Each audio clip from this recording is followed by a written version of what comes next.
bonsoir pour ceux qui viennent d'arriver. Je vais juste introduire cette deuxième partie pour pouvoir continuer bien sûr le débat avec de nouveaux intervenants qu'on a l'honneur de recevoir aujourd'hui. Pour faire un petit bilan de la première partie, de la première table ronde de ce matin, qui était donc la vision prospective et le projet du territoire, une exigence absolue de l'aménagement du territoire, nous avons réfléchi là-dessus. J'ai été ravie d'entendre un ensemble d'idées, un ensemble de réflexions qui aujourd'hui nous permettent de concevoir les choses de façon différente, d'analyser le territoire sur toute sa grandeur de façon différente, de façon positive. Effectivement, quand on met en place ce genre de réunion, en général, c'est qu'on se pose beaucoup de questions, on est inquiet en tant qu'investisseur également, et quand on arrive à un débat comme celui de ce matin, on commence à être un peu plus rassuré, parce qu'on voit qu'il y a quand même des gens qui rejoignent nos idées, et des gens qui sont encore optimistes pour le développement du Sud Basse-Terre. Et je pense qu'aujourd'hui, nous avons lancé le débat. Ça ne sera pas la dernière fois. Je le souhaite vraiment de tout cœur. Et j'espère que c'est le début d'un long voyage. Donc, je vais laisser Monsieur Angel vous présenter la deuxième partie, donc la deuxième table ronde avec les invités qui nous encadrent et qui nous accompagnent cet après-midi. La deuxième table ronde, nous aborderons l'aménagement du territoire et le développement économique. Alors merci pour cette présentation synthétique et claire. Ce matin, on a eu une belle table ronde avec beaucoup d'idées en ce qui concerne la problématique de la vision, parce que pour aménager un territoire, il faut un minimum de vision. Il en va être un table ronde un peu plus pratique, peut-être, probablement. On va aborder la question d'aménagement du territoire et de développement économique. Donc, sans plus attendre, je vais passer la parole à Joël. À Jérôme. Vous savez, on s'adapte, c'est comme cet après-midi, je ne devais pas animer, mais j'anime. Donc, à Jérôme, je vais me reposer cet après-midi, donc excusez-moi d'avance pour la machine, elle va partir lentement. Donc Jérôme va nous faire une présentation assez rapide des outils d'aménagement du territoire, leur élaboration, les prérequis, les prérequis de leur maîtrise et les facteurs clés pour une mise en œuvre efficace. C'est complexe. Merci beaucoup, merci pour votre invitation. Alors, je ne vais peut-être pas forcément répondre complètement à la question, je vais parler d'aménagement durable, on va dire, pour faire court. C'est déjà bien. Donc je suis Jérôme Brock, je suis directeur régional de l'ADEME.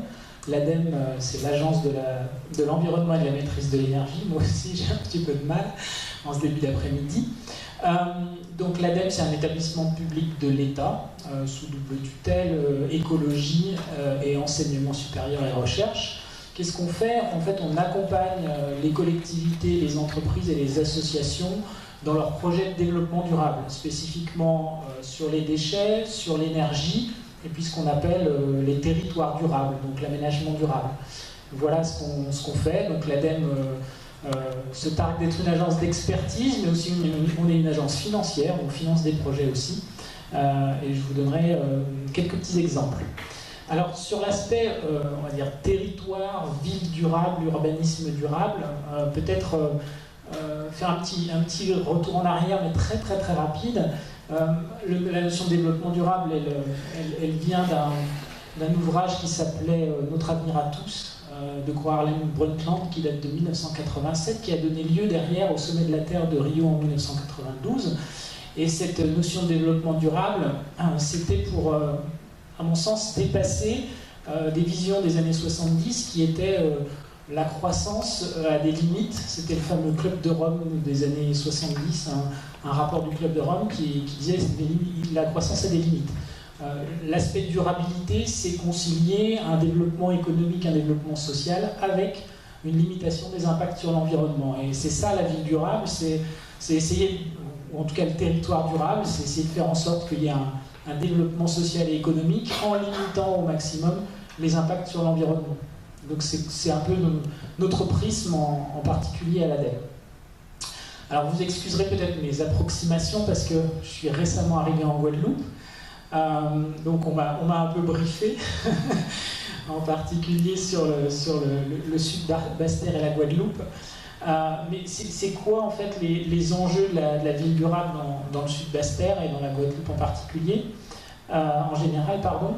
D'abord, on a un urbanisme qui est marqué par des contraintes géographiques et climatiques très fortes. Voilà. Vous le vivez pas au quotidien, mais régulièrement. Séismes, cyclones, construction sur le littoral, voilà. Construction dans les pentes. On a un urbanisme qui est forcément sous contrainte.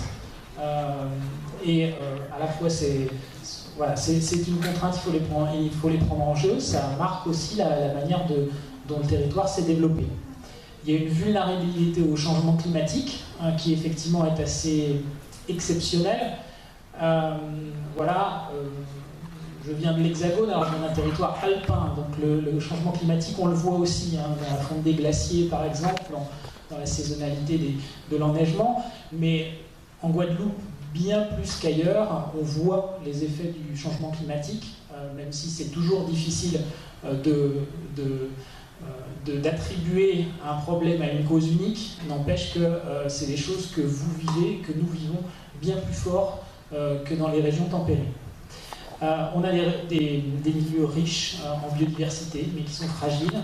Riches parce que, en plus, ici, dans le sud-Basse-Terre, les écosystèmes s'étagent sur plusieurs centaines de mètres, donc changent très rapidement, donc c'est très intéressant. Et puis la particularité qu'on voit en Guadeloupe, avec moi mon œil neuf de métropolitain, c'est aussi que les fonctions urbaines sont assez segmentées. Alors pour faire un peu moins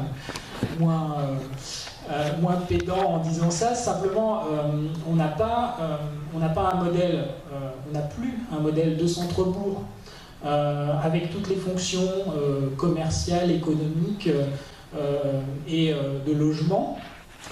On n'a pas non plus un modèle, on va dire, métropolitain ou de zonage des années 60-70, où on voit très bien, typiquement en métropole, on vit ça, pas bien d'ailleurs, mais on a une zone commerciale, on a une zone industrielle.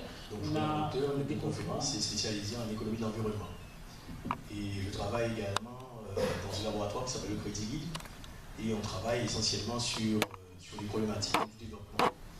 Alors ma spécialité c'est l'économie de l'environnement et j'ai une autre casquette, je suis également depuis 2000 expert judiciaire en environnement, notamment pour tout ce qui concerne donc, les pollutions, donc air, eau, sol, déchets.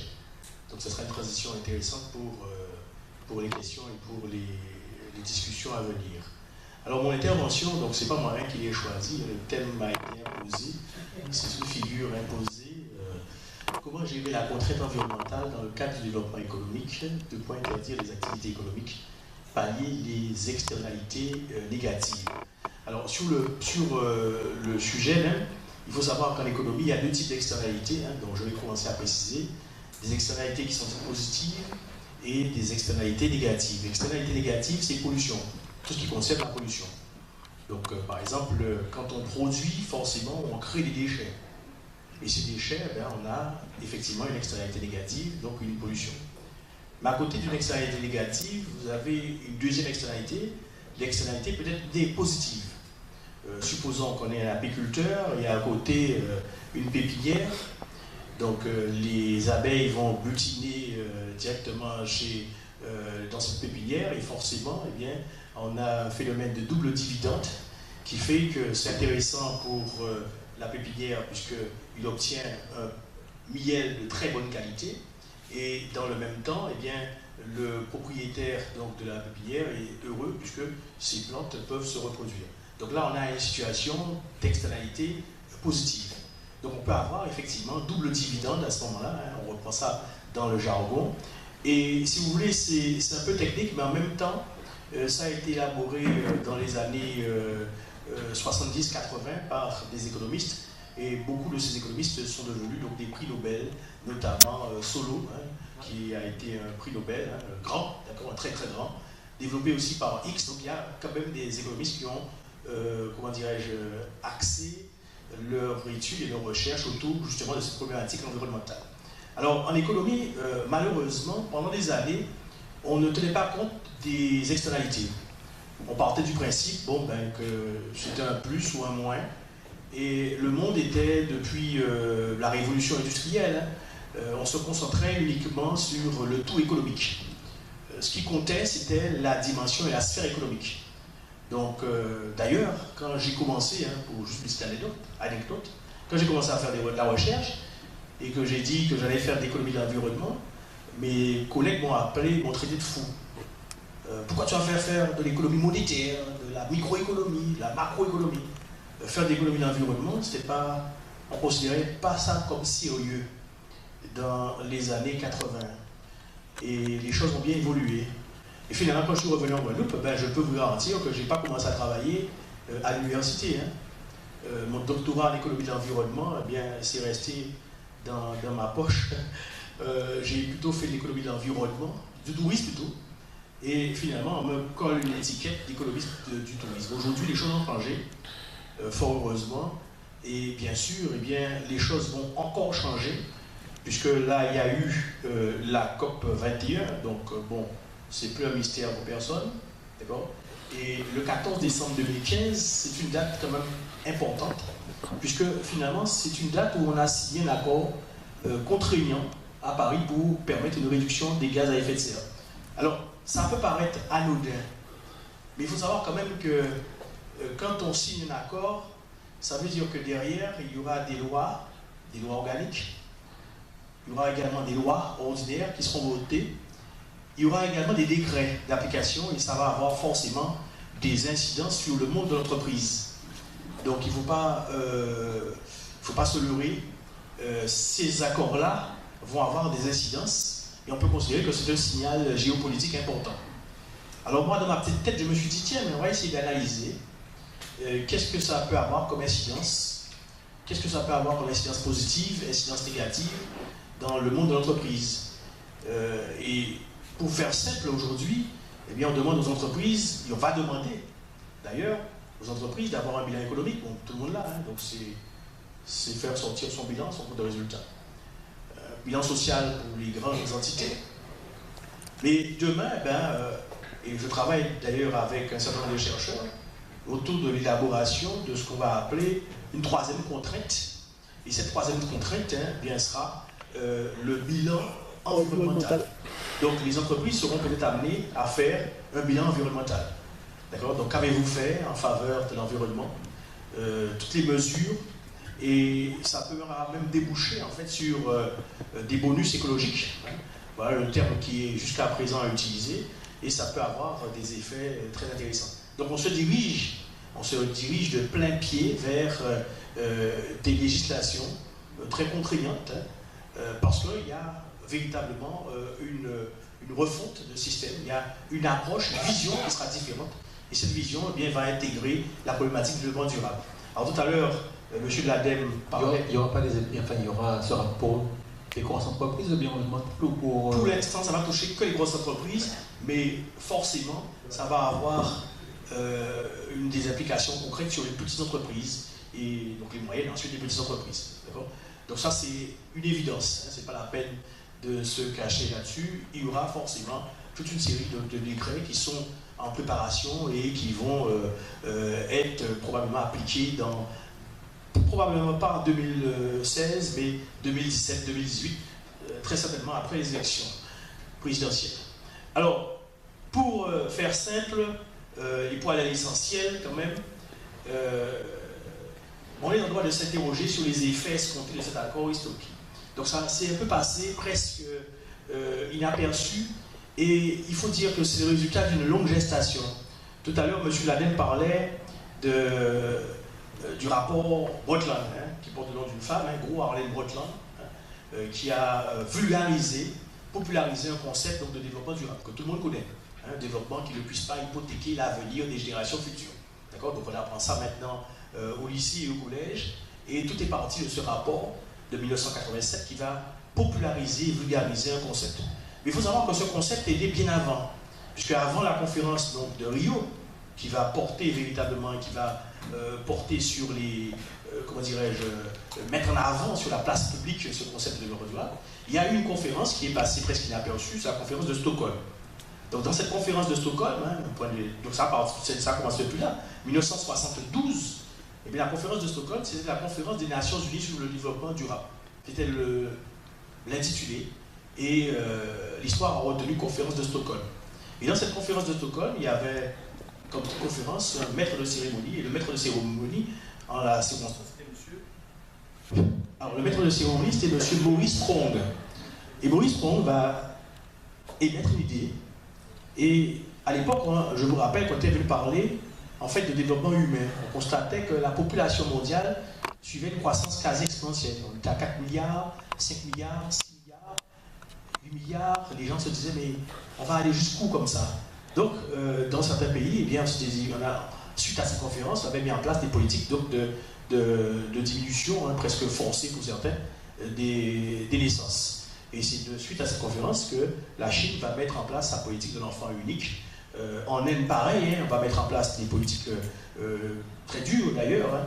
Une femme, par exemple, qui avait trop d'enfants, eh bien, on lui, les gars tueraient les troupes hein, pour faire rapide. Bref, dans certains pays, ça va être très très dur. Et puis, dans cette conférence de Stockholm, on a lancé un concept, le concept d'éco-développement. Et le concept d'éco-développement sera défini par Maurice Strong, c'est le développement endogène. Et puis, quand on lit le concept d'éco-développement, regardez, ça peut être équivoque. En fait, dans le concept d'éco-développement, ça peut dire soit économie-développement, ou soit écologie-développement. Mais dans l'esprit de Maurice Strong, c'était écologie du développement. Et finalement, eh bien, en 1974, il va y avoir un symposium, très célèbre d'ailleurs, qui pose problème. C'est le symposium de Coyolco qui va se passer au Mexique. Et là, les spécialistes de CNU, Programme des Nations Unies pour l'environnement, mais également de la CNUSEP, vont débattre de ce concept d'éco-développement. Et ils vont l'abandonner.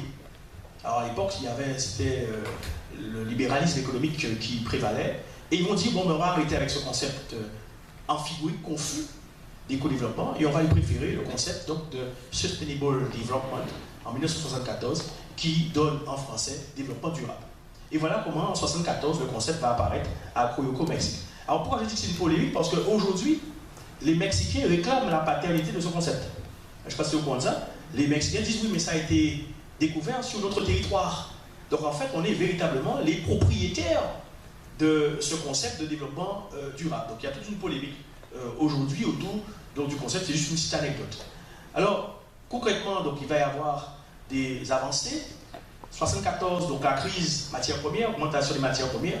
Donc toutes les bonnes recommandations qu'il y a eu à Stockholm vont tomber dans l'oubli, puisque à Stockholm, ce n'était pas une convention, c'était des recommandations. Hein. Si je vous recommande de ne pas fumer, ben, vous le faites si vous voulez. Mais tant que ce n'est pas acté et qu'il n'y a pas de signature, ce n'est pas une vraie convention. Et résultat des courses, eh bien, de 1974 jusqu'à la conférence donc, de Rio, 92, eh bien, c'est la longue traversée du désert, pour faire très biblique, et rien ne va se passer. On va oublier la notion de développement durable, ça va tomber dans l'oubli, et finalement, ça va ressortir en 92.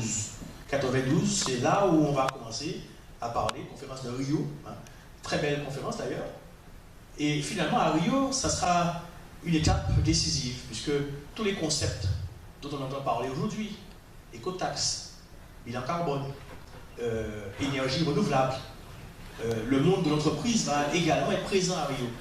Donc Rio va jouer un rôle décisif dans la prise en compte des problématiques donc, du développement durable. Et pourquoi c'est important? Parce que, je vais prendre un schéma, je vais revenir dessus, voilà. Parce qu'en en fait, quand on faisait du développement, c'est un graphique qu'on voit partout, dans tous les agendas 21. Développement durable, c'est du social, c'est de l'économique, c'est de l'environnemental. Et au milieu ici, vous avez le développement durable. Pendant des années, nous, ce qu'on faisait en termes de développement, on faisait un développement économique et social. Et la dimension environnementale, c'était secondaire. Et résultat des courses, eh bien, on a eu énormément donc, de déboires. Je prends un cas concret, hein, Guadeloupe. Regardez le CHU de Pointe-à-Pitre. C'est une verrouille dans le paysage. D'accord? C'est peut-être économique, c'est peut-être social, mais ce n'est pas environnemental. Ça ne se fonde pas dans le paysage. D'accord? Parce qu'à l'époque, eh bien, il n'y avait pas d'études d'impact environnemental. Donc aujourd'hui, quel que soit le projet, la première chose qu'on demande, faites une étude d'impact environnemental. Quel sera le coût? D'accord? Je vais construire un équipement structurant. Eh bien, trouvez-moi l'équivalent, faites-moi une étude d'impact environnemental sur le projet. Et tout projet économique nécessite aujourd'hui un impact environnemental. Je prends notre exemple, au Moule par exemple, prenez le cas de l'hôtel, qui s'appelle le Royal Caraïbes, d'accord? À la plage de la baie du Moule, vous vous souvenez, c'était un lieu paradisiaque avant. Les plus jeunes ne connaissent pas, mais c'était là, c'était une des plus belles plages de la Guadeloupe. On a construit un hôtel, on a fouillé, on a déstabilisé tout le biotope et on a créé un système de siphons, de vases, de sable mouvant. Beaucoup de gens se sont noyés là et résultat, eh bien, on a eu des conséquences donc, négatives sur l'environnement. Voilà un exemple de projet où il n'y a pas eu d'étude d'impact environnemental. Donc aujourd'hui, la dimension environnementale, elle est nécessaire. Et pour obtenir ne serait-ce que des fonds européens, donc je suppose que parmi vous, il doit y avoir des projets, certains qui ont des projets, porteurs de projets, il faut impérativement qu'il y ait, en plus de l'étude d'impact économique, il faut qu'il y ait une étude d'impact environnemental.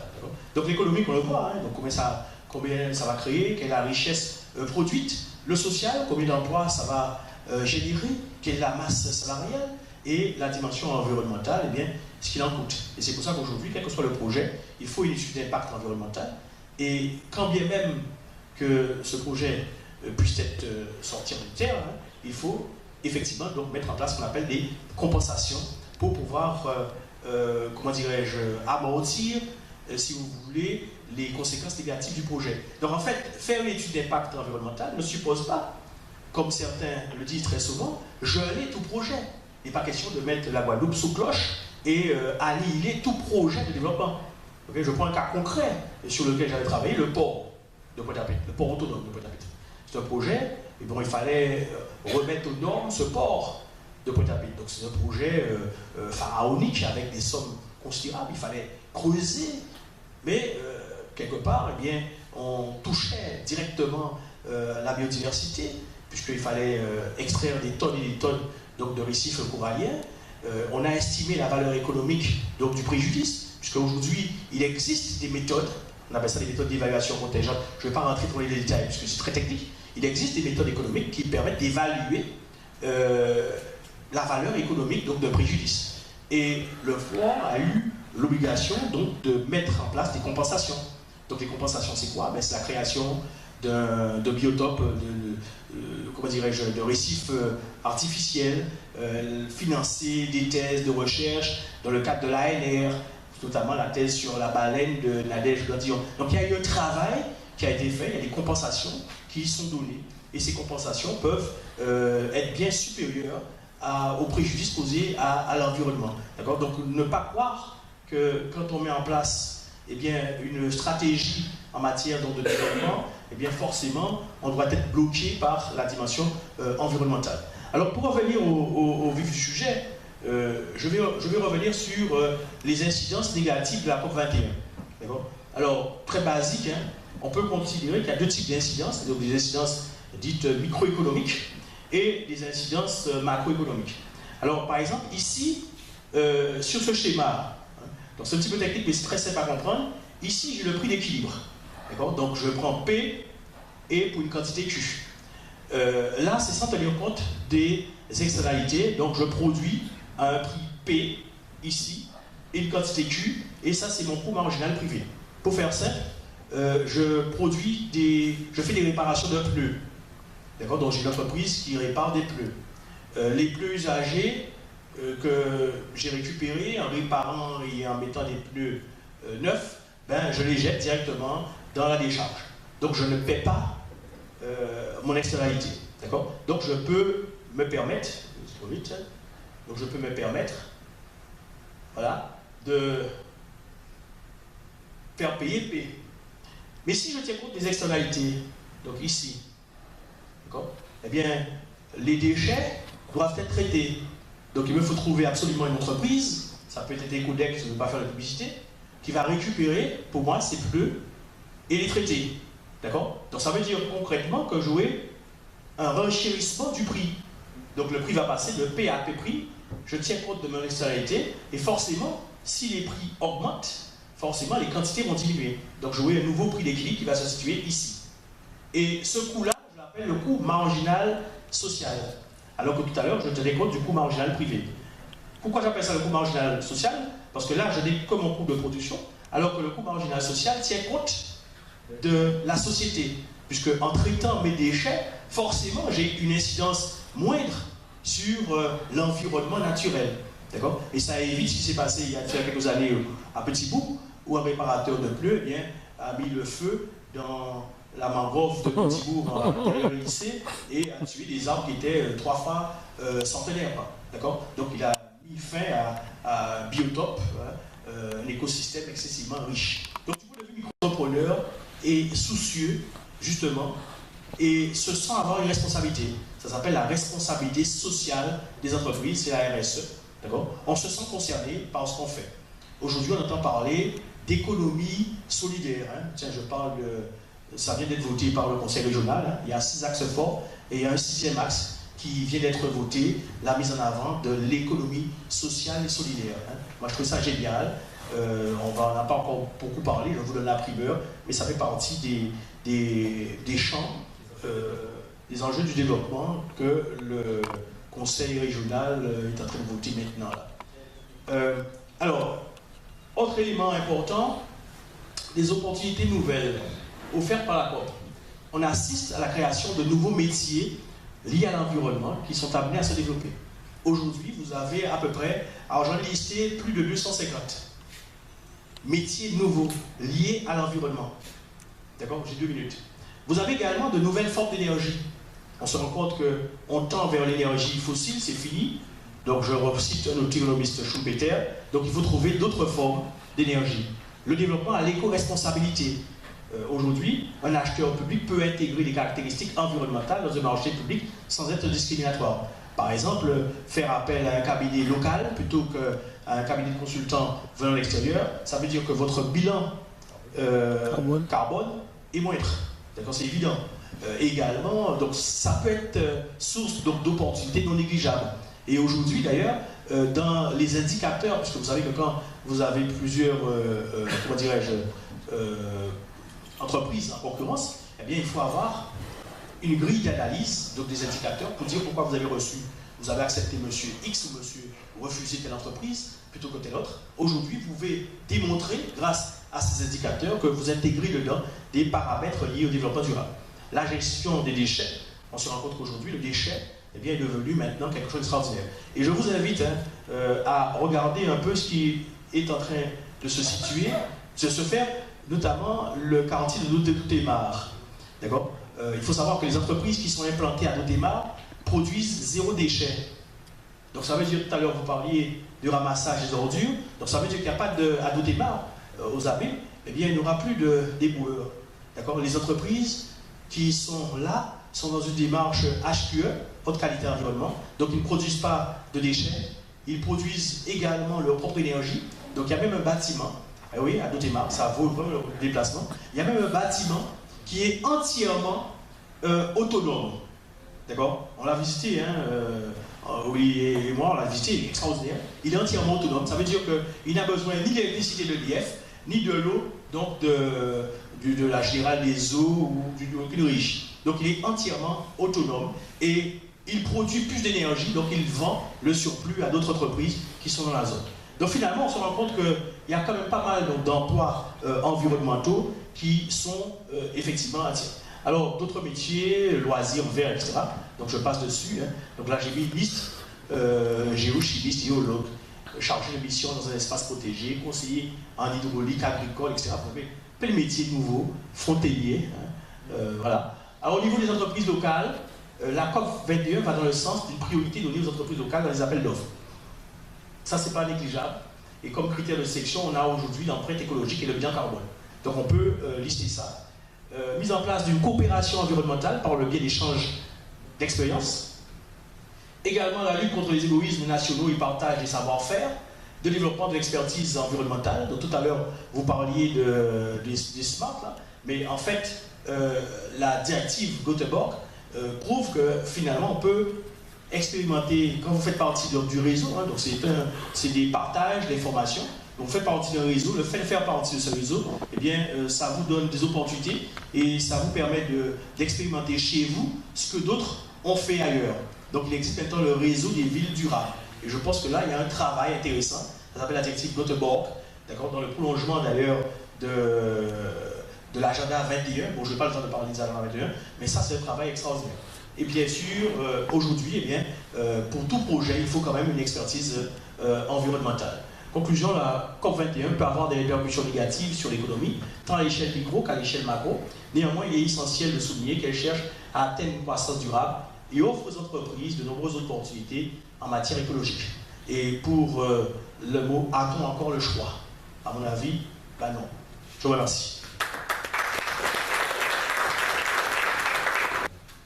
L'avantage de cette présentation, c'est que, comme je dis, Joël ouvre à cette qualité de pouvoir ouvrir des perspectives, notamment sur le problème qu'on rencontre souvent ici, c'est comment marier les normes environnementales avec le développement économique, et en sorte que l'on puisse construire construire en opposition.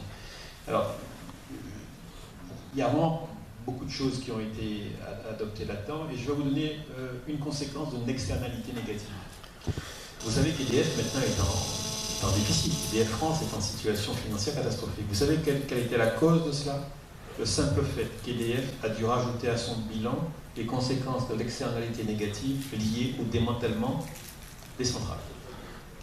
Ce qui veut dire que la France a construit une énergie dite propre et pas chère parce qu'elle avait oublié une chose fondamentale, c'est comment on détruit les centrales, comment on déconstruit les centrales et comment on stocke les déchets radioactifs qui sont radioactifs pendant plusieurs millénaires et qu'on n'avait pas intégré ça au bilan d'EDF. Voilà comment une entreprise dite fleuron passe du positif au dramatiquement négatif avec une écriture comptable. La solution, c'est non, la solution, c'est qu'ils ont fait le développement économique, mais ils ont oublié l'externalité négative. Alors, EDF, les années 50, pour les techniciens, concept économique très néolibéral, l'environnement n'en a rien à foutre. Je vous dis qu'aujourd'hui...